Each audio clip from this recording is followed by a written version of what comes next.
आपको याद होगा एक नारा दिया गया था बहुत पहले, जो हिंदू हित की बात करेगा वही देश पर राज करेगा। लेकिन अब उत्तर प्रदेश में ये नारा, ये जुमला बहुत सटीक दिखाई पड़ रहा है, क्योंकि अब ये नारा सिर्फ बीजेपी का नारा नहीं रह गया है, बल्कि कांग्रेस, समाजवादी पार्टी और बहुत हद तक बहुजन समाज पार्टी भी इसके पीछे दिखाई दे रही है। हिंदू हित की बात या ब्राह्मण हित की बात करते ये तमाम सियासी दल दिखाई दे रहे हैं। जरा अपनी याददाश्त को साल डेढ़ साल पीछे ले जाइए, सुर्खियों और खबरों को याद करिए। आप पाएंगे हर सियासी दल अल्पसंख्यक या दलित को भगवान मानकर वोट बैंक के तौर पर देखते हुए उनके दुख दर्द में कराहता दिखाई दे रहा था, बल्कि चिल्लाता दिखाई दे रहा था। अखलाक हत्याकांड आपको याद होगा। इस एक उदाहरण से आप समझ सकते हैं किस तरह की तस्वीर, सियासी तस्वीर देखने को मिल रही थी। अब जरा तस्वीर के दूसरे पहलू पर नजर डालिए। चंद रोज पहले राहुल गांधी उत्तर प्रदेश चुनाव में प्रचार का आगाज करते हैं, और यह क्या कि वो अयोध्या पहुंचकर हनुमान जी की शरण ले लेते हैं। इसके बाद दूसरे जिले में शिव जी के सामने तिलक लगाकर खड़े होते हैं। कांग्रेस सीएम उम्मीदवार और प्रदेश अध्यक्ष के लिए ब्राह्मण चेहरों को आगे कर देती है। जो पार्टी अल्पसंख्यक या दलित के लिए चिंगाड़ती थी, वो चुनाव में एकदम उलट चल पड़ी है।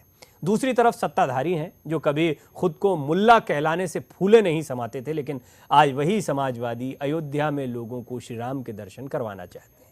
उनकी याद में थीम पार्क बना रहे हैं। वोट बैंक का ये नया खेल शुरू हो गया है साल 2014 के आम चुनाव के बाद से, जब मोदी लहर में पूरा हिंदू वोट एक तरफा बीजेपी के पाले में चला गया और बीजेपी ने उत्तर प्रदेश में हिंदू वोट बैंक को अपनी जागीर समझ लिया। कांग्रेस और दूसरे विपक्षी हिंदू वोट बैंक की एक तरफा लहर का असर देख चुके थे, लिहाजा नजदीक आते विधानसभा चुनाव में अब की बार उनकी नजर बीजेपी से पहले सबसे बड़े वोट बैंक यानी हिंदुओं की तरफ गई है। अब कर्म तो ऐसे किए नहीं थे कि हिंदू खुश होकर वोट दे दें, लिहाजा हर कोई पहुंच गया राम की शरण में। वहीं कांग्रेस और समाजवादियों की बदली चाल से बीजेपी भी हैरान रह गई। 2.5 साल सत्ता में आए हो गए और श्री राम के मंदिर का वादा ही बना रहा, लिहाजा मंदिर ना सही भागम भाग में एक संग्रहालय का ऐलान कर दिया गया। देखिए पहले ये रिपोर्ट, फिर बात करेंगे हिंदू हित और उत्तर प्रदेश की इस नई सियासत की।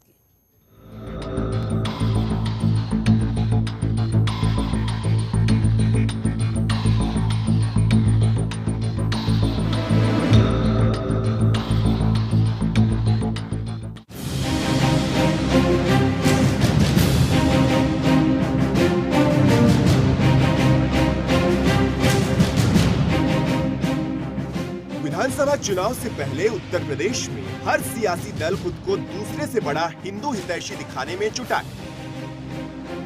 हिंदू हितैषी दिखाने के लिए कोई हिंदुओं की बुनियादी दिक्कतों की बात नहीं कर रहा, बल्कि हर कोई सीधे ब्रह्मास्त्र के रास्ते पर आगे बढ़ रहा है, यानी श्री राम का नाम लो और चुनावी बेड़ा पार कराओ। आम चुनाव 2014 में जिस तरह बीजेपी को एक तरफा हिंदू वोट मिला, तो नतीजे में विपक्ष नाम की कोई चीज ही उत्तर प्रदेश में नहीं बची थी। लिहाजा हिंदू वोट बैंक की ताकत को बीजेपी अपनी धरोहर समझ बैठी। लेकिन हमेशा अल्पसंख्यकों और दलितों के जख्मों पर बड़े बड़े भाषणों का मरहम लगाने वाली कांग्रेस ने इस बार गिरगिट को भी मात दी। सबसे पहले कांग्रेस ने यूपी में ब्राह्मणवाद का तीर चलाया।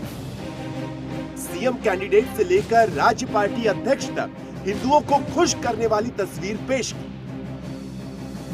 राहुल बाबा को नहला धुलाकर अयोध्या में हनुमान जी के सामने पेश किया। कहीं पर राहुल गांधी भोलेनाथ का जलाभिषेक करते दिखे। सिर पर टोपी पहनने वाले मुलायम सिंह, जो कि मुल्ला का खिताब हासिल कर सीना चौड़ा करते थे, कार सेवकों पर गोलियों की बौछार से जिनका इतिहास पटा पड़ा है, वो भी इस बार केसरिया हो चले। बीजेपी बड़ा दांव खेल पाती उससे पहले ही नेताजी के सुपुत्र अखिलेश यादव ने अयोध्या में 22 करोड़ रुपए का श्रीराम थीम पार्क हिंदुओं के सामने पेश कर दिया। न केवल ऐलान किया, बल्कि जमकर अपने फैसले का बखान भी हो रहा है।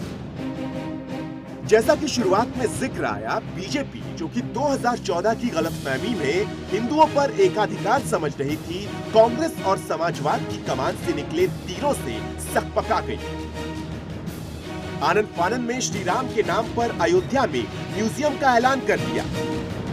समाजवाद के 22 करोड़ की जगह 200 करोड़ खर्च वाला म्यूजियम। लेकिन दशकों से लोगों को बीजेपी ने श्री राम के नाम पर जो सपना दिखाया वो कोई म्यूजियम नहीं था, बल्कि पूरा देश श्री राम का भव्य मंदिर बनते देखना चाहता है।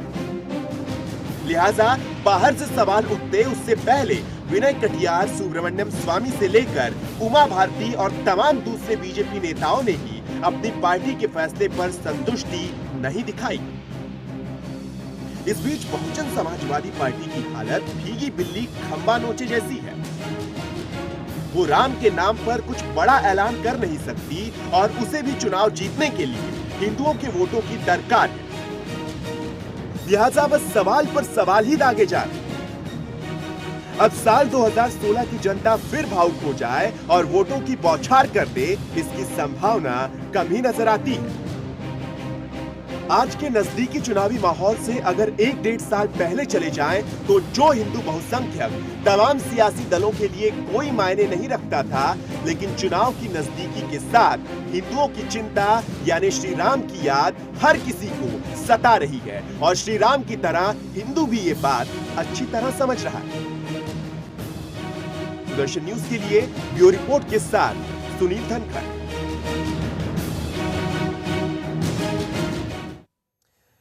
बड़ा अहम मुद्दा है और क्योंकि ये अभी तक सियासत मानी जाती थी बीजेपी की और ये नारा भी माना जाता था कार सेवकों का कि हिंदू हित की बात करेगा वही देश पर राज करेगा, लेकिन उत्तर प्रदेश में आज हर सियासी दल हिंदू हित की बात करता दिखाई पड़ रहा है। इसकी वजह क्या है और इस मुद्दे पर बातचीत करने के लिए जो खास मेहमान मेरे साथ जुड़ रहे हैं उनका परिचय पहले मैं आपसे करवा देता हूं। मेरे साथ समाजवादी पार्टी के वरिष्ठ नेता मुनव्वर हसन साहब जुड़ रहे हैं, माफ़ कीजिएगा अशोक वाजपेयी साहब जुड़ रहे हैं। मेरे साथ बहुजन समाज पार्टी के नेता मुनव्वर हसन साहब यहां मौजूद हैं और बीजेपी की नेता अनिला सिंह कुछ देर में मेरे साथ जुड़ेंगी। वाजपेयी साहब, सबसे पहले मैं आपसे जानना चाहूँगा, अखिलेश सरकार थीम पार्क श्री रामचंद्र को याद कर रही है और आप जैसे कई चेहरे हैं जो खास तौर पर हमने देखा है कि वक्ता के तौर पर, बड़े नेतृत्व के तौर पर सामने रहे, लेकिन ये भी हमने देखा है कि मुलायम सिंह यादव जो मुल्ला मुलायम के नाम से खुद को सामने रखने में ज़्यादा गौरवान्वित महसूस करते थे, क्या अब ये कहना गलत होगा कि वो भी उसी थीम पर चल रहे हैं, उसी नारे पर चल रहे हैं जो कभी बीजेपी का हुआ करता था, हिंदू हित की बात करेगा वही देश पर राज करेगा? समाजवादियों के बारे में आपसे ये कहना चाहूँगा कि अगर आप थोड़ा अतीत में जाएं तो 1960 में डॉक्टर राम मनोहर लोहिया ने रामायण मेले का आयोजन किया था चित्रकूट में और उसमें तमाम सारे लोग, कई दिन तक वो रामायण मेला चला था वहाँ पर और समाज के विभिन्न धाराओं के लोग उसमें सम्मिलित हुए थे।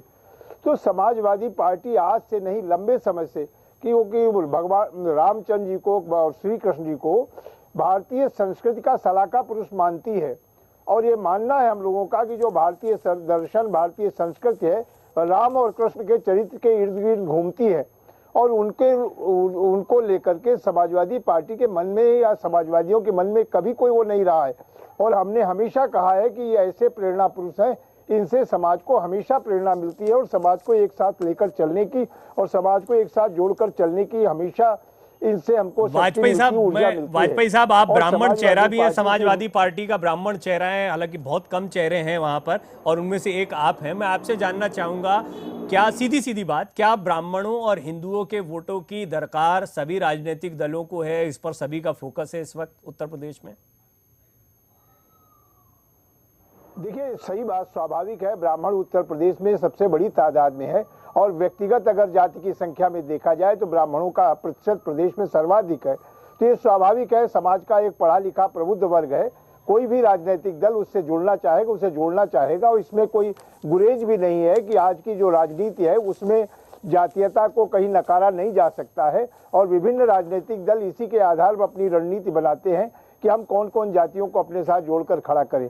लेकिन केवल ये सोच समाजवादियों की नहीं, समाजवादी केवल ब्राह्मण नहीं, समाज के सभी वर्गों को जोड़ करके सभी जाति धर्म, क्योंकि आप मानते हैं कि अब समाजवादियों ने नारा दिया था संपूर्ण क्रांति का, जयप्रकाश जी ने और लोहिया जी ने समग्र जो बात की थी सप्त क्रांति की, वो सप्त क्रांति क्या थी? हम हर तरह की गैर बराबरी के खिलाफ थे, जाति के नाम पर, धर्म के नाम पर समाज में कोई भेद हाँ, पर तो ये इतना मुखर आप ब्राह्मण वोटों को लेकर या ब्राह्मणों को लेकर पहले कभी नहीं रहे जितना आप लोगों ने मुस्लिम वोटों की चिंता की, जितना दलित वोटों की चिंता की। और खासतौर पे अभी मैं आप पर आता हूं दोबारा, मेरे साथ मुनव्वर हसन साहब भी स्टूडियो में मौजूद हैं, बीएसपी के नेता हैं, और दलितों की पार्टी, दलितों की मसीहा तो खुद को बताती ही है मायावती। ऐसे में क्या जरूरत पड़ रही है मुनव्वर हसन साहब कि अभी हिंदू हित की या ब्राह्मण वोटों की बात करते तमाम राजनीतिक दल दिख रहे हैं? और अगर आपका पिछला रिकॉर्ड देखा जाए, खासतौर पर 2007 में जिस तरह से आप लोगों ने सीटें दी थी और ब्राह्मणों को बड़ी तादाद में चुनाव लड़ाया गया था, इस बार भी हम देख रहे हैं कि ब्राह्मणों के खिलाफ कोई बात नहीं बोली जा रही, बल्कि नारे ऐसे दिए जा रहे हैं कि बहुजन समाज पार्टी भी ब्राह्मणों के साथ खड़ी हुई है। ये अचानक क्या हुआ दलितों के मसीहा को कि वो ब्राह्मण के साथ खड़ा हो जाए या हिंदू हित की बात करता दिखाई दे? देखिए, आप अपनी बात में खुद कह रहे हैं कि 2007 में हमने ब्राह्मणों को बड़ी तादाद में टिकट भी दिए, इलेक्शन भी लड़ाए और हमारे साथ वो लोग जुड़े हुए हैं। तो कोई ये नई बात तो है नहीं। आज तो हम उनके हित की बात नहीं कर रहे। आज जो ना, अगर उनके हित की या उन्हें साथ लेने की बात कर रही है तो वो सपा सरकार कर रही है, समाजवादी पार्टी कर रही है। क्योंकि समाजवादी पार्टी को अब लगने लगा है कि तराजू और तलवार, ये नारे देने वाली पार्टी आपकी, और अब आप कह रहे कल की बात है। हाँ। आज की बात करो, वो गलतियां थी उनको सुधार लिया गया है। वो कल की बात है। हाँ। आज की बात करो। आज समाजवादी पार्टी को कहीं ना कहीं ये नजर आ रहा है कि मुस्लिम जो है वो इससे छिटक गया है और आज वो फिर हिंदू की तरफ जो ना झुकाव करने लगी है। उसे अपनी सरकार और अपना वर्चस्व खत्म होता दिख रहा है मुस्लिम समाज से और उत्तर प्रदेश से। इसलिए वो नए नए जो ना सोचे लाने लगी और बीजेपी की और समाजवादी पार्टी की अंदरूनी सेटिंग है, अंदरूनी सेटिंग है कि वो ध्रुवीकरण करें मुसलमानों का और प्रदेश में जो है ना हिंदू मुस्लिम राइट कराएं ताकि मुसलमान समाजवादी पार्टी की तरफ जाए और हिंदू बहुजन उस सपा की तरफ, बीजेपी की तरफ जाए। ये इनकी सोची समझी एक साजिश है, रणनीति है इनकी, उसके तहत ये काम कर रहे हैं। आप वाजपेयी साहब इस पर कुछ कहना चाहेंगे? मुनव्वर हसन साहब या बीएसपी को ये लगता है कि आप लोग पहले से रणनीति बनाकर, और ये आरोप लग रहे हैं कि बड़ा सॉफ्ट हो गए हैं इस बार बीजेपी को लेकर, राम म्यूजियम की बात वो करते, वो थीम पार्क आप लॉन्च करते हैं तो राम सर्किट की बात वो करते हैं। क्या कोई सेटिंग चल रही है बीजेपी और एसपी की? लगी हुई आपस में। देखिए, ये किसी से छिपा नहीं है। इस हिंदुस्तान की राजनीति में सांप्रदायिक ताकतों के खिलाफ जितनी मजबूती के साथ समाजवादी पार्टी खड़ी हुई है और लड़ती रही है, कोई दूसरा राजनीतिक दल नहीं है। हमारे जो बसपा के मित्र कह रहे थे, वो उत्तर प्रदेश में 3 बार भारतीय जनता पार्टी से मिलकर सरकार बना चुके हैं और आगे भी जब जरूरत पड़ेगी वो भारतीय जनता पार्टी के गोद में बैठ जाएंगे। समाजवादियों के बारे में इस तरह की बात न कभी कोई कहता है न कोई सोचता है। समाजवादी पार्टी समाज के सभी वर्गों को लेकर चलने की बात करती है। और जहां तक ब्राह्मणों का सवाल है, समाजवादी चिंतकों में अधिकांश संख्या ब्राह्मणों की रही है। ब्राह्मण चरित्र से, जन्म से समाजवादी है। एसएम जोशी हो, एनजी गोरे हो, मधु लिमय हो, जनेश्वर मिश्रा जी हो, तमाम समाजवादी चिंतक जो है तो ब्राह्मणों में से रहे हैं। तमाम साम्यवादी चिंतक ब्राह्मण रहे। तो ब्राह्मण तो समाज का एक ऐसा वर्ग रहा है कि जिसने हमेशा समाज के सर्वहारा वर्ग की लड़ाई लड़ने का काम किया है। तो समाजवादी पार्टी इसमें कोई नया नहीं कर रही है। हमारा समाज के सभी वर्गों के साथ मेरे साथ बीजेपी की नेता अनिला सिंह भी जुड़ गई हैं। मैं ब्रेक पर जाऊं उससे पहले एक कमेंट उनका भी लेना चाहूंगा। अनिला जी, बहुत स्वागत है आपका सुदर्शन न्यूज पर। एक अहम बात यह कि अब क्या ब्राह्मण वोटों की याद ज्यादा आ रही है तमाम राजनीतिक दलों को? समाजवादी पार्टी, बहुजन समाज पार्टी और बीजेपी तो अपना परंपरागत वोट मानती ही है। क्या आपको लग रहा है कि आपके वोट बैंक में दूसरे सियासी दल सेंध लगाने की कोशिश कर रहे हैं? देखिए, सबसे पहले तो आपके चैनल के माध्यम से जो भी बहनें ये शो देख रही हैं और जो नहीं भी देख रही हैं, मैं सबको करवा चौथ की बहुत बहुत शुभकामनाएं देती हूँ कि वो खुश रहें और उनका जो पारिवारिक जीवन है वो बहुत खुशहाल रहे और वो अपने पति का ख्याल रखें और उनके पति जो हैं उनका ख्याल रखें। पूरे परिवार का ख्याल रखेंगे तो पूरा समाज अच्छा होगा। अब दूसरी बात जो आपने मुझसे प्रश्न उठाया है, मैं केवल ये कहना चाहूँगी यहाँ पर कि भारतीय जनता पार्टी हो, चाहे विश्व हिंदू परिषद हो या कोई भी ऐसा हिंदू जो हमारे देश में रह रहा हो या विश्व में कहीं पे भी रह रहा हो, सबकी जो आस्था है भगवान श्री राम में है। और ये हमारी आस्था के ऊपर जो प्रश्न चिन्ह लगाया जाता है, भारतीय जनता पार्टी के ऊपर जो प्रश्न चिन्ह लगाया जाता है कि क्या हम राजनीतिक रोटियां सेक रहे हैं रामलला के मंदिर को लेके, नहीं।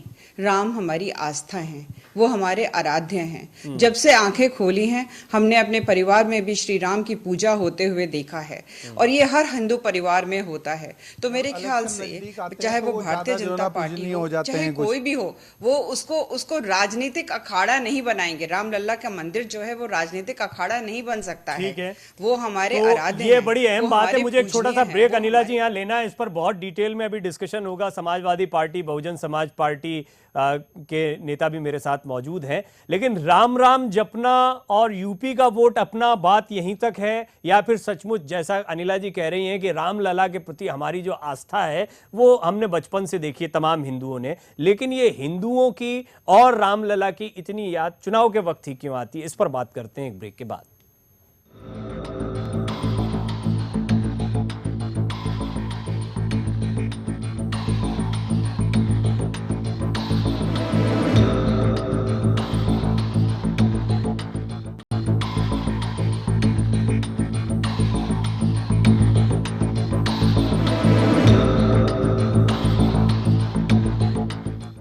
तो हिंदू हित की बात करना क्या उत्तर प्रदेश में सियासी मजबूरी है? दरअसल ये मुद्दा इसलिए उठा क्योंकि अब सिर्फ बीजेपी नहीं, समाजवादी पार्टी भी राम का नाम जप रही है। बीएसपी को भी इससे परहेज नहीं है। कांग्रेस के नेता भी मंदिरों के चक्कर काट रहे हैं, हिंदू हित की बात करते सब दिखाई दे रहे हैं। इस सब के बीच में जिसका ये सबसे बड़ा मुद्दा था, भारतीय जनता पार्टी, उसके कुछ नेताओं ने वो सवाल खड़ा किया जो अपेक्षा की जा रही थी कि शायद विपक्ष की तरफ से आएगा, यानी कि आप ये म्यूजियम वगैरह की बात मत करिए, मंदिर का क्या हो रहा है जो आपने बड़ा वादा किया है, जो मैनिफेस्टो में। विनय कटियार भी ऐसे ही एक नेता है, उन्होंने श्री राम के नाम पर थीम पार्क और म्यूजियम को एक ही कटघरे में रखा है और दोनों सियासी ऑफरों को लॉलीपॉप करार दिया है। सुब्रमण्यम स्वामी ने भी साफ कर दिया है कि बीजेपी के घोषणा पत्र में राम मंदिर सबसे ऊपर है या बनाना ही पड़ेगा। पहले जरा ये दो नेताओं की बात सुनिए, उसके बाद में मेहमानों से बातचीत करते हैं। राम मंदिर के लिए प्रयास होना चाहिए, ये लाली पापी से काम नहीं चलने वाला। सवाल वही है, कोई ये नहीं पूछता घाट किसने बनवाया, कोई ये नहीं पूछता है कि ये सब जमीन क्यों पड़ी हुई है, सब पूछते हैं राम मंदिर कब बनेगा। हम भंडारे में जाते हैं अयोध्या के अंदर, मंदिरों के अंदर, तो वहां के जो संत महंत आते हैं वो पूछते हैं भैया राम मंदिर कब बनेगा, नेताजी राम मंदिर कब बनेगा, सांसद जी राम मंदिर कब बनेगा, यही पूछते हैं। तो बाकी ये सब लाली पाप है, इसका कोई बहुत मतलब नहीं, सार्थक प्रयास करें। नहीं, राम मंदिर तो करना ये हमारे वचन है और सारा भूमिका इसका यूपी है। 99 में हमने बाबरी मस्जिद जब 1992 में टूटी तो वो तो उत्तर प्रदेश में ही टूटी ना बाबरी मस्जिद, और उत्तर प्रदेश में ही लोग त्यागी हुए जो हमारे कारसेवक थे। तो इसलिए यूपी में चुनाव हो और वो भी प्रदेश का, और उसमें राम मंदिर का जिक्र नहीं होगा, ये तो कैसा हो सकता है। कांग्रेस ने तो शुरुआत ही की थी कि किस तरह से मंदिरों के चक्कर राहुल गांधी काटते दिखाई दे रहे थे, लेकिन इस मुद्दे पर जब बीजेपी ने रामलला के म्यूजियम की बात की, मंदिर के बड़े मुद्दे से हटकर, तो विश्व हिंदू परिषद का क्या रिएक्शन रहा है, जरा सुनिए क्या कहना है सुरेंद्र जैन साहब का। जो सरकार कार सेवकों पर गोली चलाती थी, राम भक्तों की हत्या करती थी, वह सरकार अगर वहां पर राम कथा कुंज बनाने लगे तो इस पर प्रश्न चिन्ह खड़े होते हैं। ऐसा लगता है इसका राजनीतिकरण करने का प्रयास अगर किसी ने किया है तो यह वहां की सपा सरकार ने किया है, जिनके मन में कहीं भी राम भक्तों के प्रति, राम के प्रति स्नेह नहीं था, और वो अचानक चुनाव से पहले ही राम कथा कुंज बनाने के लिए आ गए। जबकि महेश जी तो केवल जमीन की पहचान करने के लिए गए थे। किसी की भी सरकारें आती जाती रहें, हिंदू समाज चैन से नहीं बैठेगा जब तक राम मंदिर तैयार नहीं हो जाएगा। अनिला जी, बड़ा मुद्दा है राम मंदिर, जो आपके मैनिफेस्टो का हिस्सा भी है।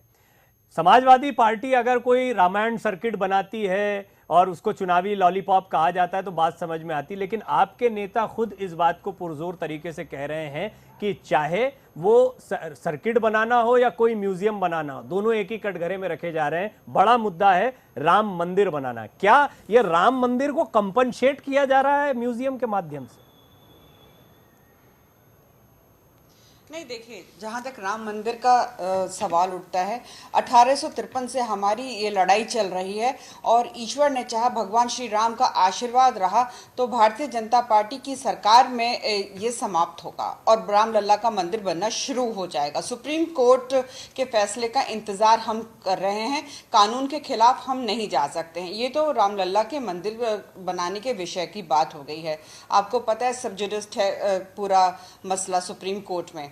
दूसरी बात, जहाँ तक रामायण सर्किट का विषय में बात कर रहे हैं या राम म्यूजियम के विषय में अगर हम बात करते हैं तो देखिए, ऐसा है कि जो चीज़ हमारे हाथ में है, जो सरकार के हाथ में है, जो चीज़ वो तो हमें करनी चाहिए ना, उसको करने से हमें पीछे नहीं हटना चाहिए। विनय कटियार साहब ने जो बात कही है वो उनका दुख है। उन्होंने अपनी आंखों से देखा है कि किस प्रकार से कार सेवकों के ऊपर गोलियां चलाई गई, किस प्रकार से सैंड बैग्स यानी बालू के बैग्स में बांध बांध के सरियों में उनको फेंक दिया गया, डेड बॉडीज को, शवों को। उनको कायदे से उनका दाह संस्कार भी नहीं हो पाया। निहत्थे कार सेवक क्या चाह रहे थे? वो अपने रामलल्ला के पास जाना चाह रहे थे ना, अपनी आस्था दिखाना चाह रहे थे ना। और ये वही समाजवादी पार्टी है, ये वही मुल्ला मुलायम है जिसने गोलियां चलवा दी निहत्थे लोगों पे। जनरल डायर से भी बुरा काम इन्होंने किया है। जवाब तो इनको देना पड़ेगा, चाहे ये थीम पार्क बनवा ले, चाहे कुछ करवा ले, इस जनता को जवाब देना पड़ेगा। कई बार लगते रहे आपका वोट बैंक, आपकी सियासत अलग किस्म की रही थी। जरा ये भी समझाइए कि इस वक्त वो जो आपने बातें शुरुआत में कही कि हम सारे हिंदू और बचपन से ही भगवान रामचंद्र को देखते हैं, अनिला जी भी जो कह रही थी, आप भी वही बात कह रहे थे, लेकिन महत्वपूर्ण बात यह है कि समाजवादी पार्टी को भगवान रामचंद्र की अहमियत इतनी पहले कभी सियासी तौर पर या सार्वजनिक तौर पर कोई ऐलान करने की महसूस नहीं हुई जितनी इस चुनाव में हुई। इसकी क्या खास वजह? नहीं, भगवान राम सारी मानवता के पूज्य हैं, सारी भारतीयता के पूज्य हैं, सारा देश उनकी पूजा करता, आराधना करता। लेकिन ये भारतीय जनता पार्टी के हमारे मित्र जो पेटेंट करा लिए हैं भगवान राम का, उसको लेकर के इनको बेचैनी हो रही है। इन्होंने कहा था कि कब कि रामलला हम आएंगे, मंदिर वहीं बनाएंगे, केवल जनता को गुमराह करने का काम। और जब कभी चुनाव आता है, चाहे लोकसभा या विधानसभा का, उस समय इनको राम मंदिर की याद आती है, तब इनके फिर निकल के आता है कि राम मंदिर हमें बनाना है। लेकिन न ये राम के प्रति ईमानदार हैं, न ये दर्शन के प्रति ईमानदार हैं, ये केवल वोट के लिए जनता को गुमराह करने का काम करते हैं। समाजवादियों की आस्था आज से नहीं, मैंने कहा ना कि डॉक्टर लोहिया ने 1960-61 में चित्रकूट में रामायण मेले का आयोजन किया था और उनका लगातार इस बात पर जो विचार था और चिंतन था कि अब अगर आप इतने दर्शन के, अब अगर आप इतने राम भक्त हो ही गए हैं तो मुझे लगता है लगे हाथों यहीं पर आप तो वाजपेयी साहब राम मंदिर निर्माण में इनका साथ दे दीजिए अनिला जी का। नहीं, हम राम भक्त नहीं, एक बात, मैं राम भक्त होने का प्रमाण पत्र हमको नहीं किसी से तो चाहिए। ठीक है, मतलब हम ये माने कि आप राम मंदिर बनाने के समर्थक हैं। अच्छा, और जहां नहीं, राम मंदिर की कहां बात आ रही बनाने की? अब जो तो राम मंदिर से कैसे इनकार कर देंगे? उसकी बात नहीं हो रही। लेकिन हमने जो आइए अनिला जी, मैं चाह रहा था कि राम भक्ति में वाजपेयी जी हम बनाने जा रहे हैं सरकार जी। नहीं, मैंने कहा ना, राम भक्ति का कोई पेटेंट किसी एक पार्टी को नहीं है, सबकी ये व्यक्तिगत आस्था का सवाल है। बगल में छुरी वाले लोग हैं समाजवादी पार्टी, तो केवल चुनाव में मंदिर याद आता है, कहते हैं, अपने आप को समाजवादी कहते हैं, पर असलियत इनकी ये है। अभी तक इनका ठंडे बस्ते में पड़ा हुआ था शांत करा दीजिए, राम तो मैं मंदिर यहाँ का पे कुछ मुद्दा। बोलना चाहूंगी। अब जैसे चुनाव नजदीक आया, कोई काम तो किया नहीं, ये तो करते ही है। मेरा यही कहना है वाजपेयी साहब, ये तो करते ही है, इनकी तो राजनीति थी, इनकी तो राजनीति है वो राम का नाम, लेकिन आपकी तो नहीं थी ना, आपको क्या जरूरत पड़ गई? यही तो सवाल है। नहीं, क्या अरे हम थीम पार्क बना रहे हैं, हम और क्या करने जा रहे हैं कि जो राम के जीवन चरित्र का उससे उसका लाभ लोगों को, तो फिर राम जन्मभूमि पर मंदिर भी बनवा दीजिए, को अलग अलग ढंग का भी समर्थन करिए। फिर तो राम जन्मभूमि पर मंदिर का भी समर्थन करना चाहिए। से क्या नहीं, हम अयोध्या देखिए, आप देखिए, अयोध्या के विकास में समाजवादियों की रुचि रही है। अयोध्या की मूलभूत सुविधाएं अयोध्या को देने का काम समाजवादी सरकार में हुआ और आज उसका नतीजा है कि अयोध्या की जनता ने बड़ा समाजवादी confusion है। पार्टी का विधायक क्यों याद अयोध्या आया? से आप चुना। लोगों को इससे बाबा पहले जी कर के सकते नाम थे। पे तो आप भगवान रामचंद्र की शरण समाजवादी में थे पार्टी और की अभी सोच फिर का ही एकदम से नतीजा विकास है। का मुद्दा आ गया और विकास के मुद्दे के बीच थीम पार्क भी आ गया। और अगर नहीं। विकास को आप राम की आस्था के साथ जोड़कर देखते हैं तो फिर मंदिर से परहेज कैसा। पर मैं आपके पास आता हूं, अनिला जी, आप क्या कहना चाह रही थी? आपका तो ये मुद्दा रहा ही है। क्या मैंने जैसा कहा आपको, लगातार ये सवाल तो आप लोगों से पूछा ही जाएगा कि राम मंदिर को लेकर, अब ये इस पर तो बहुत बहस कर चुके हैं, हम पहले भी लगातार इतने सालों से बहस कर रहे हैं। आपने ठीक कहा, कोर्ट के फैसले का, कोर्ट के आदेश का इंतजार किया जा रहा है, पर फिर आप पर यह भी दबाव आता है कि प्रस्ताव ले आइए, कर दीजिए। अगर करना ही चाहे सरकार तो सरकार की इच्छा शक्ति कुछ भी करवा सकती है। बड़ा मसला यह है कि क्या इंश्योर कर रही है बीजेपी कि इस सरकार में, मोदी जी के कार्यकाल में, देश को राम मंदिर उनकी जन्मभूमि पर मिल जाएगा?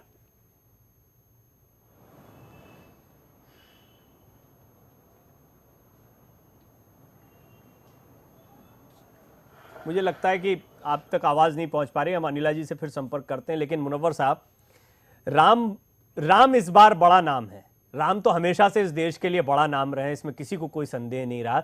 लेकिन राम की सियासत करने से बड़ा परहेज रहा। राम का नाम लेने से भी कई राजनीतिक दलों को परहेज रहा और मैं ये कहने से बिल्कुल नहीं चूकूंगा कि उनमें आपकी पार्टी भी एक रही। लेकिन इस बार क्या आपको लगता है कि राम मंदिर का मसला हो या राम का नाम हो, यह उत्तर प्रदेश की नब्ज है और जो राम के नाम को सचमुच ईमानदारी से पुरजोर तरीके से उठाएगा, उत्तर प्रदेश की जनता उसके साथ जाएगी? देखिए, बीजेपी जब से बनी है वो राम के नाम पे चलती हुई आ रही है। हाँ, वो तो चल रही है, वो तो मैंने कह दिया ना। राजनीति तो बाकी लोगों की बदल गई है। सर सुन लीजिए, बीजेपी लगातार जो है ना ये कहती आई है। देखिए सर, मुनव्वर साहब, एक सेकंड की बात नहीं हो पाती। क्या होता है, आप बीजेपी की कमियां सुना रहे हैं, मैं आपको बैठाया है, बीजेपी का तो सवाल पूछ ही लूंगा मैं। आप जो सवाल पूछ रहे हैं ना, विश्वास रखिए मैं अनिला जी से पूछ लूंगा। आप मुझे वो बताइए जो बहुजन समाज पार्टी की तरफ से, आप बहुजन समाज पार्टी की तरफ से आप कह सकते हैं, क्या आपको लगता है कि राम बहुत महत्वपूर्ण है? आपकी निजी राय क्या है उत्तर प्रदेश या बहुजन समाज पार्टी इस पर क्या कहती है? छोड़िए, बीजेपी तो बड़ी खराब राजनीति करती, मैं कह देता हूं, आप बताइए। राम बहुत महत्वपूर्ण है क्योंकि उन्हें करोड़ों लोग मानते हैं। राम मंदिर बने, हमें इससे भी कोई एतराज नहीं। जैसे आप जो है ना संग्रहालय के लिए जगह ढूंढ रहे हैं अयोध्या में, राम मंदिर के लिए भी ढूंढ लीजिए।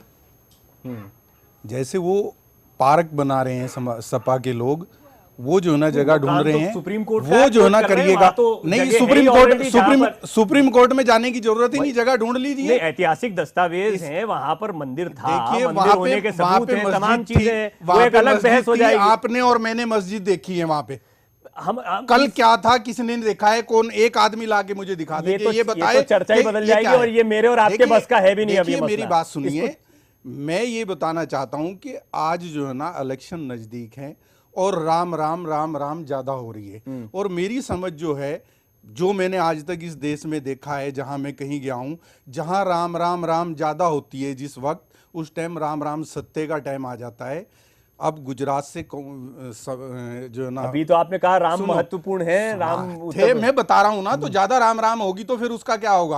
अब गुजरात से जो है ना बीजेपी जा रही है, पंजाब से बीजेपी जा रही है, उत्तर प्रदेश में नहीं आने वाली, वो कितनी भी कोशिश कर ले। तो ये राम राम सत्य की तरफ जा रहे हैं, सपा जो है ना उसी तरफ भागने लगी तो है। आपको लगता है आने वाला टाइम बहुजन समाज पार्टी का है, तो इस बात का भी इंतजार करूंगा आने वाला टाइम बहुजन समाज पार्टी का है, आकर ये दम दिखाएं और कहें कि ये थीम पार्क गलत है और ये म्यूजियम गलत है, या राम नहीं, हम गलत नहीं बताते, वो हाँ, अच्छा है, अच्छा है, बताना बड़ा मुश्किल है। लेकिन अनिला जी कुछ कह रही हैं, जरा बहुत सारे सवाल आपने पूछे बीजेपी से। अनिला जी, एक महत्वपूर्ण बात जो आपके नेता भी उठाते हैं सवाल, वो यही है कि राम मंदिर, बेशक आप लोग कोर्ट का, और हम सभी इंतजार कर रहे हैं कि कोर्ट क्या कहता है, इस पर पूरा देश इंतजार कर रहा है, लेकिन फिर यह भी आता है कि अगर सियासी इच्छा शक्ति है, सरकार प्रस्ताव पास करे, सरकार चाहे तो कुछ भी कर सकती है। इसको लेकर कितना आश्वस्त करने वाले हैं देश को कि अगले चुनाव के पहले पहले आप मंदिर दे देंगे? और क्या यह माना जाए कि आपका ये जो रामायण सर्किट की बात कहना हो, म्यूजियम पेश करना हो, यह सब उस दिशा में बढ़ता हुआ एक कदम है? देखिए, मैंने शुरुआत में भी एक बात कही थी कि जो चीज़ सरकार के हाथ में है उसको करने से पीछे नहीं हटना चाहिए। और रामायण सर्किट जो है वो और म्यूजियम जो है वो हमारे हाथ में है। वो संस्कृति और टूरिज्म जो डॉक्टर महेश शर्मा की मिनिस्ट्रीज हैं उसके तहत वो तैयार हो रहा है, तो हमें स्वागत करना चाहिए। और मैंने कहा ना, पूर्ण विश्वास है कि सुप्रीम कोर्ट में जो फैसला आएगा वो राम भक्तों के प्रति आएगा। और दूसरी बात, जहां तक आप कह रहे हैं कि भाई पार्लियामेंट से क्यों नहीं एक सहमति से आप पास करवा लेते, हम बिल्कुल तैयार बैठे हुए हैं। अगर सारे राजनीतिक दल इस पे एक मत हो जाते हैं तो इससे ज्यादा खुशी की तो बात ही कुछ नहीं हो सकती है। भगवान रामचंद्र को लेकर, सोमनाथ के लिए किया था, भगवान रामचंद्र को लेकर अब आप लोगों का एक चीज और मैं यहाँ पे जोड़ना चाहती हूँ। जी जी, बोलिए बोलिए बोलिए।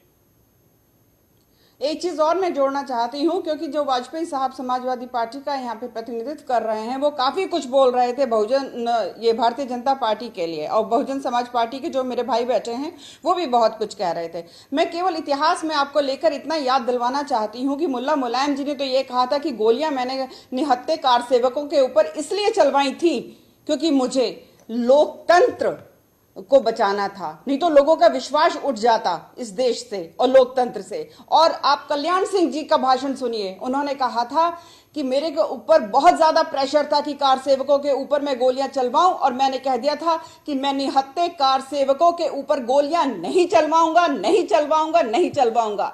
वो सच्चे राम भक्त थे। और मुल्ला मुलायम जो हैं, अपीजमेंट पॉलिटिक्स करने के लिए निहत्थे कार सेवकों पे बिना वार्निंग दिए हुए उन्होंने गोलियां चलवा दी। उन्हें कायदे का दाह संस्कार भी नहीं प्राप्त हुआ। इन्हें जवाब देना पड़ेगा।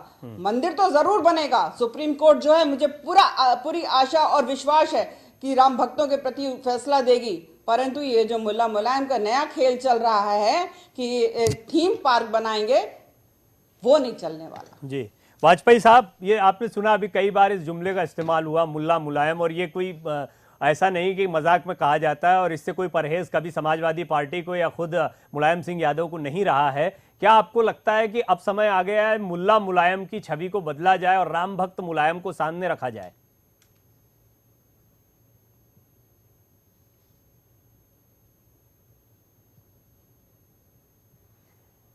वाजपेयी साहब, आप सुन पा रहे हैं मुझे?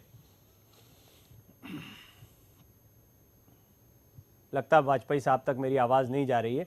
लेकिन मुनव्वर हसन साहब, एक बहुत अहम बात यह है। अच्छा, एक चीज और मैं यहाँ जोड़ सकती हूँ? जी बोलिए अनिला जी।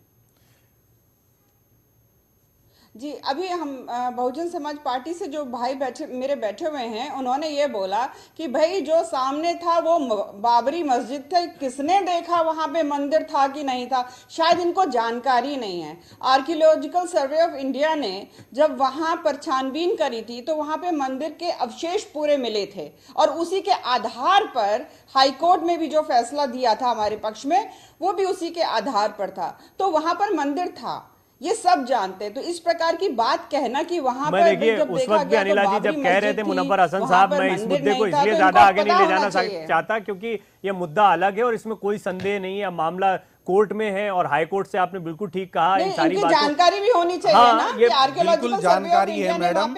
ये मामला सुप्रीम कोर्ट में है और क्या तथ्य मिले और क्या नहीं मिले ये सुप्रीम कोर्ट तय करेगा, आप और मैं नहीं कर सकते। मैंने ये कहा जो परवीन जी ने और मैंने देखा, हाईकोर्ट ने तय जो परवीन जी ने और मैंने देखा और आपने देखा, वहां पे उस वक्त बाबरी मस्जिद थी, मंदिर ना आपने देखा ना मैंने देखा, मैंने ये बात बोली है। और रही तथ्यों की बात, वो जो ना वो कोर्ट के अंदर लंबित है, कोर्ट तय करेगा उसमें कि क्या था क्या नहीं था। मैंने देखने की बात की है, जो नजर आया है मैंने उसकी बात की है। अच्छा, एक बात बताएं मुनव्वर हसन साहब, ये बड़ी अहम बात पूछ रहा हूं मैं। सुपरफिशियल वे में देखेंगे नहीं ठीक है अनिला जी, एक मिनट। मुनव्वर साहब मेरे अच्छे मित्र भी हैं, और ये हिंदू मुस्लिम जिस तरह से हम देखते हैं सियासत में किया जाता है वो एक अलग मसला है, लेकिन जब हम आपस में होते हैं, एक समाज में रहते, तब बहुत महत्वपूर्ण होता है।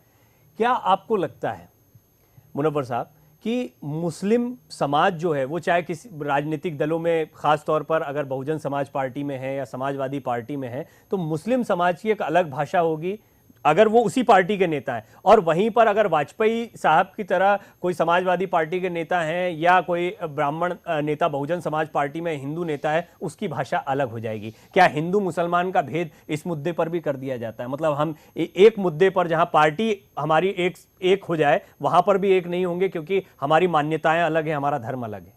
देखिए, ऐसा नहीं है। मेरा मानना ऐसा है, आप एक भगवान को हटा के दूसरे भगवान को वहां बिठाए, ये बिल्कुल उचित नहीं है। वहां बाबरी मस्जिद थी। यही तो बीजेपी ने कहा था, कारसेवकों ने कहा था कि भगवान को हटाकर यहाँ पर किसी को बैठा दिया गया है, उसको हटाया जाना चाहिए। यहीं से तो मुद्दा शुरू हुआ। देखिए, मेरी बात सुनिए, जो आप कह रहे हैं उसी सिद्धांत मैंने पर देखने की बात की है, जो नजर आ रहा है, जो हुआ है 1992 में वहां बाबरी मस्जिद थी, बाबरी मस्जिद को शहीद किया गया।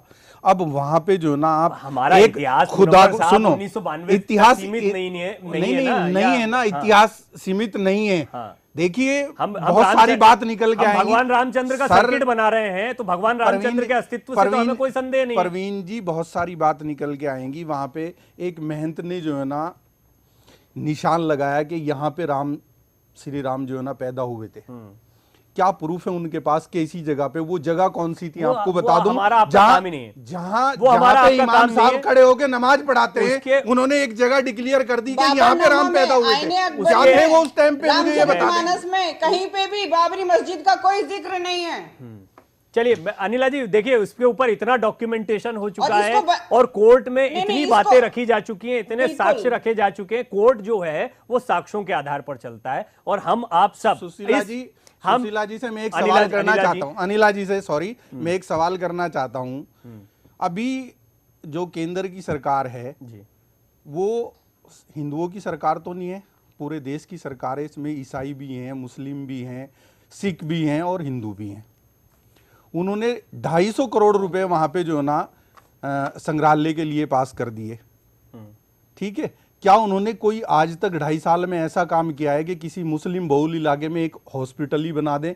जो मुस्लिम के इलाके हैं उनमें कोई रास्ते बनवा दें, कोई ऐसा एक काम उनके लिए भी करके दिखा दे, ताकि जो है ना, ये मुस्लिम इलाका तो कंसेप्ट ही गलत आप बता रहे हैं। मुझे लगता है मुनव्वर हसन साहब, मुस्लिम इलाका, मुस्लिम बहुल इलाका, ये शब्द कहना है, यही तो बात, मान लीजिए राजस्थान में, मध्य प्रदेश में, यही तो बात है, कहीं भी यही तो बात है। ऐसा तो है नहीं। मुस्लिम इस देश में जो है ना सेकंड पोजीशन पे है, हिंदुओं के बाद मुस्लिम आते हैं। आपकी इस बात को गैर जिम्मेदाराना बात कहूंगा मुनव्वर हसन साहब, आप जो कह रहे हैं ये बात बिल्कुल गैर जिम्मेदाराना है। जो है ना इस देश में मुस्लिम और हिंदू ये तो सियासी भाषा हो गई। दलितों के साथ अत्याचार हो रहा है, लगातार जो है दलितों के साथ अत्याचार हो रहा है। मैं इसको गैर जिम्मेदाराना बात कहूंगा, इग्नोर किया जा रहा है इस सरकार में। मैं आपके मुंह पर इसको गैर जिम्मेदाराना बात कहूंगा अगर आप ये कहते हैं कि मुस्लिम ऐसा और हिंदू ऐसा। हिंदू ऐसा नहीं कह रहा हूं, बात सुनिए, आपने एक बात बोली, एक सरकार की बात कर रहा हूं। सरकार दोहरायापन कर रही है, आप तार्किक बात सुनिए। सरकार जो है ना दोहरायापन कर रही है। इस देश में क्या एक ऐसा कोई अस्पताल है जिस पर यह लिखा हो कि हिंदू जाएगा मुसलमान नहीं जाएगा, या मुसलमान जाएगा हिंदू नहीं जाएगा? क्या कोई ऐसा अस्पताल या स्कूल बन सकता है इस देश में? हमारे देश की खूबसूरती है कि हर धर्म का, हर मजहब का आदमी उसमें जाएगा। मुसलमान के लिए अलग अस्पताल हो, मुस्लिम इलाका अलग हो, ये क्या कंसेप्ट हुआ कि एक संग्रहालय बना दिया जाए 250 करोड़ लगा के, और जो है ना दूसरे और समुदाय के लिए कुछ भी ना किया जाए? हमारे देश की है और ये खूबसूरती है हमारे देश। आप ये कह रहे हैं कि ये खूबसूरती है हमारे देश। मनोहर साहब, आपको पता होना चाहिए, भगवान रामचंद्र के संग्रहालय पर कोई संदेह, हमें कोई दिक्कत नहीं है, हमें कोई दिक्कत नहीं है। हम सरकार से मांग करते हैं कि वो और धर्मों के लिए भी कुछ ऐसा काम करके नहीं किया था। मेरा मतलब ये, मुझे उससे कोई ऐतराज नहीं है, बहुत अच्छी बात है, लेकिन दूसरे लोगों के लिए भी सोचिए सरकार।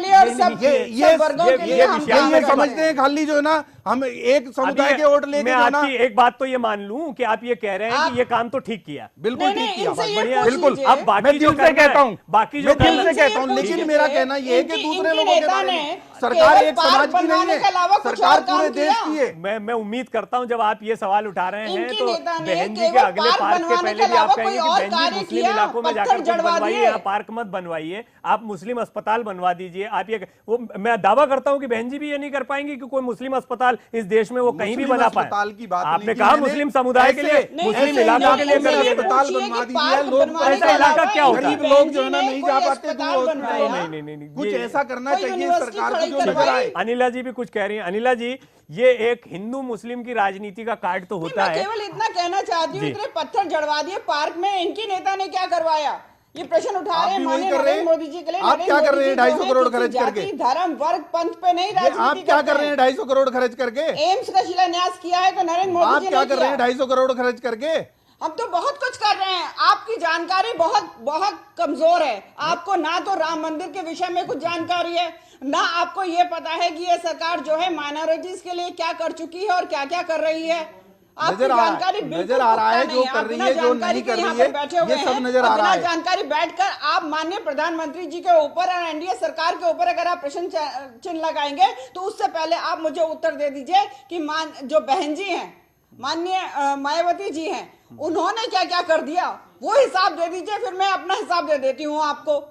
नहीं उसका नहीं, क्या खैर चलिए, मैं ये कहता हूं कि मायावती जी की अपनी राजनीति रही है और अनिला जी उस पर तो आगे भी डिस्कशन हो सकता है, और मायावती जी की राजनीति हमेशा सवालों के घेरे में रही है, इसमें मुझे कोई संदेह नहीं। उनके नेता यहां पर बैठे हुए हैं, इसके बावजूद मैं ये बात कह रहा हूं। बट ये जो मुनव्वर साहब एक सवाल उठा रहे हैं, बड़ा महत्वपूर्ण सवाल है कि क्या ये राजनीति सिर्फ थीम पार्क्स तक, रामायण सर्किट तक, अगर कोई बड़ा काम करना ही था तो राम मंदिर के मसले को लेकर आया जाता, जो कि आपका पेटेंट मुद्दा रहा है और कोई उस मुद्दे में आगे नहीं आ सकता था। आपने जब रामायण सर्किट बोला, आपने रामायण सर्किट बोला तो उन्होंने थीम पार्क जड़ दिया। ऐसी भाषा का इस्तेमाल ना करिए। ये उत्तर प्रदेश की जनता का बेवकूफ बनाने का काम कर रहे हैं। वो किसी के पेटेंट्स नहीं, जो उत्तर प्रदेश में राम को मानने वाले लोग हैं और इस देश में राम को मानने वाले लोग हैं, उन्हें गुमराह करने का काम कर रहे हैं।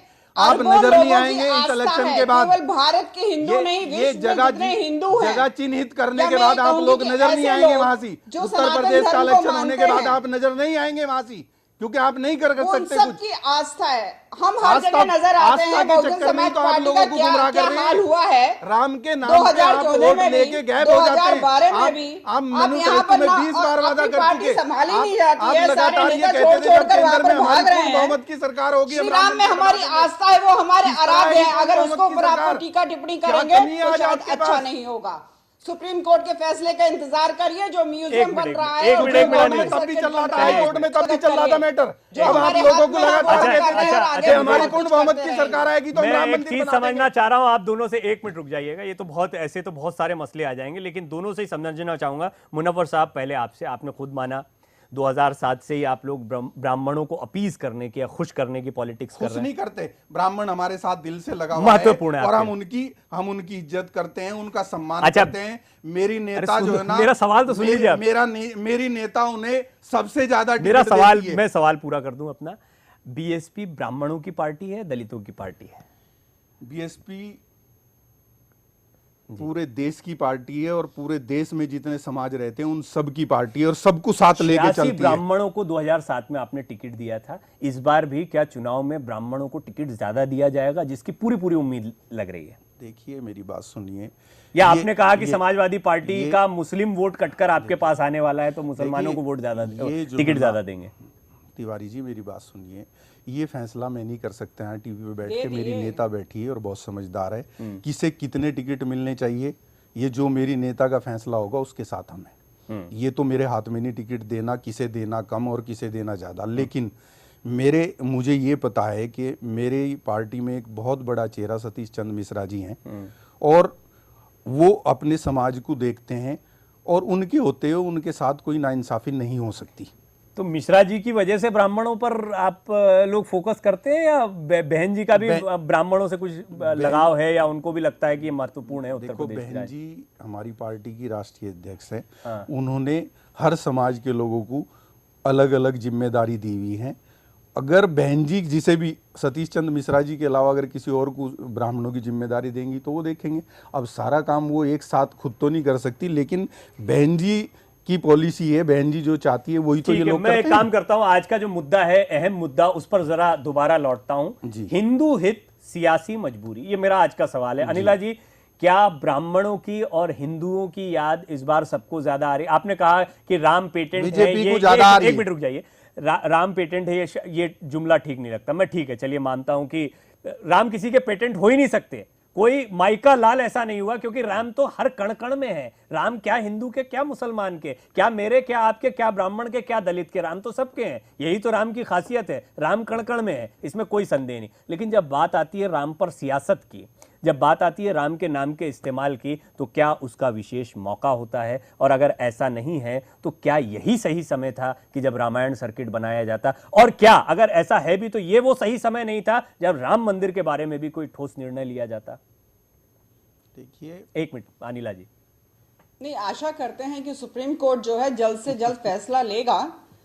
हम ये आशा कर सकते हैं और विश्वास है कि करेंगे जरूर। और जैसे कि मैं पुनः दोहराऊंगी कि अगर रामायण सर्किट की तरह हम जो बुद्धा सर्किट और कृष्णा सर्किट बना रहे हैं, ऐसा नहीं कि केवल रामायण सर्किट बना रहे हैं, तो ये 3 सर्किट भी बना रहे हैं। और जो म्यूजियम बन रहा है उसका स्वागत करना चाहिए। जो सरकार के हाथ में है वो अपना कार्य कर रही है, अच्छी तरीके से कर रही है, उसमें प्रश्न चिन्ह नहीं लगाना चाहिए। दूसरी बात यह है कि जो माननीय नरेंद्र मोदी जी जो इस देश के प्रधानमंत्री भी हैं, वो हमेशा कहते हैं कि 125 करोड़ देशवासी, वो कभी भी किसी को धर्म, जाति, पंथ, वर्ग में बांटकर बात नहीं करते हैं। सबका साथ सबका विकास की वो बात करते हैं। और आप याद करिए, अभी पीछे कुछ दिन पहले बीएसपी की जो नेता हैं, उन्होंने जब अभी रैली करी थी जिसमें काफी लोग मृत्यु को भी प्राप्त हो गए थे, उसमें उन्होंने बार बार क्या कहा था कि मुस्लिम्स को ये बोला था कि आप हमको वोट करिए, आप हमको वोट करिए, दलित और मुस्लिम मिल गए तो हमारी सरकार बन जाएगी। उन्होंने साफ साफ ये बात कही थी। बाकी जाति, बाकी धर्म कहाँ जाए। ठीक है, चलिए अनिला जी एक आखिर सवाल, आबादी की बात करते हैं। ठीक है, अब मेरे पास समय खत्म हो रहा है। एक सवाल करना नहीं, मेरे पास इतना समय नहीं है कि वो आपका जवाब भी दे पाए। एक सवाल आपसे, ब्राह्मण शंख बजाएगा और हाथी दिल्ली जाएगा, ये भी दे दिया आपने। अभी तिलक तराजू और तलवार, वो भी पुराना जुमला था। इस बार क्या कुछ नया लेकर आ रहे हैं? नहीं, हम कोई जय श्री राम का नारा आप लोग भी अपनाने वाले हैं, क्या करना है? वो बीजेपी का काम है, लोगों को गुमराह तो समाजवादी पार्टी का भी हो गया काम। वो समाजवादी पार्टी और बीजेपी आपस में आपका विरोध है, आपका विरोध है कि वो चाहते हैं उत्तर प्रदेश में दंगे कराए जाएं, मुसलमान जो है ना सपा के राम साथ जाए, का नाम लेने और से दंगे हिंदू होते जो है हैं, ना, मुझे नहीं लगता कि हिंदू जो है ना, ये सोच ही बहुत गलत है। ये भी एक बहुत बड़ी समस्या है कि क्या राम का नाम लेने से कोई दंगे हो जाएंगे। इसके अलावा कुछ नहीं है। रही बात, मैं एक बात कहना चाहता हूं आपके माध्यम से, इस चैनल के माध्यम से, कि बीजेपी काबिलियत पे वोट क्यों नहीं मांगती, वो राम के पीछे क्यों भागती है। अगर हम राम और खुदा और इन सारी चीजों को एक तरफ रख दे और जो हम काम करते हैं उसके नाम पे वोट क्यों नहीं मांगती। इसमें कोई संदेह नहीं। मोदी जी क्यों जो है ना राम के पीछे भागते हैं? नरेंद्र मोदी जी क्यों बीजेपी राम के पीछे भागती है? एक बात तो बहुत साफ है, कोई काबिलियत नहीं है। एक बात तो बहुत साफ है कि नरेंद्र मोदी का प्रयोग नहीं होगा। कुछ करके दिखाओ इस देश में। क्यों भागती एक मिनट रुक जाइएगा, शांत क्या रहिएगा। मतलब है इनका यहाँ जाने का? नरेंद्र मोदी की छवि बहुत मजबूत गलत हुई, बात इसमें है। कोई दो राय नहीं है। सर्जिकल स्ट्राइक के किसी बाद भी वो धर्म एक का और बड़े उपहास नहीं बड़े बना चेहरे के सकते तौर हैं। पर सामने आए। उनकी एक लहर उत्तर बहुत प्रदेश अच्छा काम में, हुआ। वो तो उसके बाद उस पर एक बार अलग डिस्कशन करेंगे, लेकिन इसमें कोई दो राय नहीं है। बाकी की पार्टियां बौखलाई हुई हैं और बीजेपी के इस मुद्दे को वो खुद के पास भी रखना चाहती हैं कि जो हिंदू हित की बात करेगा वो उत्तर प्रदेश पर राज करेगा, या फिर ये सियासी मजबूरी बनती दिखाई पड़ रही है। इस खास पेशकश में इतना ही। देखते रहिए सुदर्शन न्यूज।